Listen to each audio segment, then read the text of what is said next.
A state memorial service was held for South Africa's former president, Frederik Willem de Klerk, after he died from lung cancer, aged 85 last month. South African President Ramaphosa was among high-profile guests who paid tribute to de Klerk at the memorial service at the church in Cape Town on Sunday. De Klerk, who oversaw the country's transition from apartheid and shared the 1993 Nobel Prize with Nelson Mandela, ensured his place in history when, on February 2, 1990, he announced Mandela's release from 27 years in jail and lifted the ban on black liberation movements, effectively declaring the death of white minority rule. De Klerk was a controversial figure in South Africa. Some white people saw his efforts to usher in a post-apartheid democracy as a betrayal.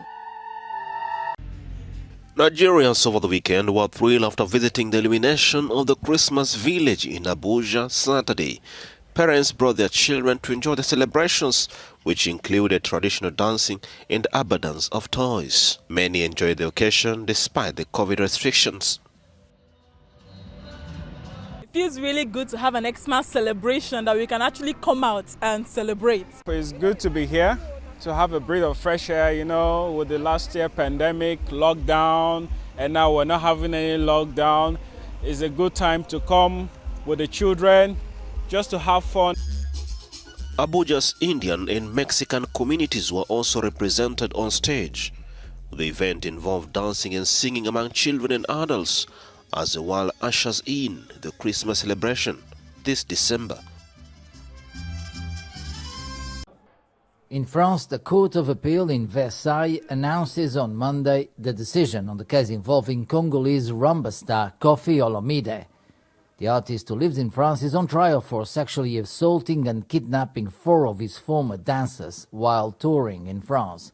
The decision this Monday is a result of an appeal from a court decision dating back to 2019 and challenged by the victims. Last October, about 40 people gathered in support of the civil parties to demand a firm decision. He's in a process of domination against women. He takes advantage of the weakness of some women. We need a firm decision to condemn this man and prevent him from returning to the Congo. At the start of the appeal, the public prosecutor demanded 8 years in prison, and that the previous court decision is reversed. The star appeared in person at the appeal and rejected the accusations.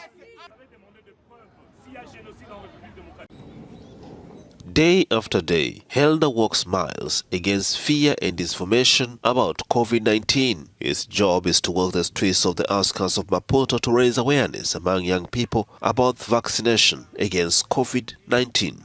A mission promoted by the Mozambican Ministry of Health that wants to immunize all adults of the country's 30 million inhabitants by the end of 2022. But getting 17 million people vaccinated is not always an easy task. You arrive in a house and you get 3-4 people who haven't been vaccinated yet. So that's the reason why we adopted the system of going door to door.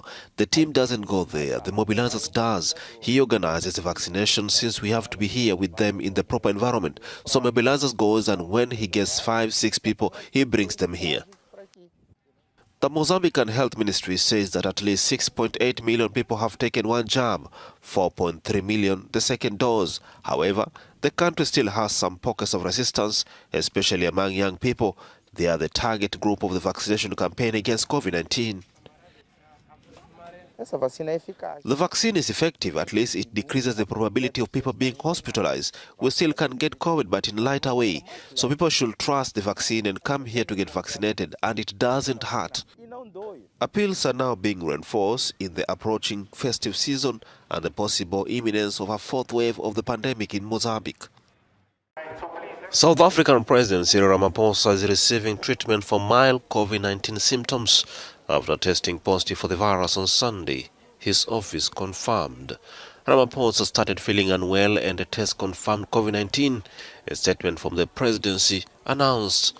He is self-isolating in Cape Town and is being monitored by the South African Military Health Service. He has further delegated all responsibility to his Deputy President David Mabuza for the next week. However, the statement did not say whether he had been infected with the Omicron coronavirus variant, despite being fully vaccinated. Last week, Ramaphosa visited 4 West African countries. He and all members of delegations were tested for COVID-19 in each of the countries during the trip. Some in the delegation tested positive in Nigeria and returned directly to South Africa. Throughout the rest of the trip, Ramaphosa and delegation tested negative. Ramaphosa returned from Senegal on December 8.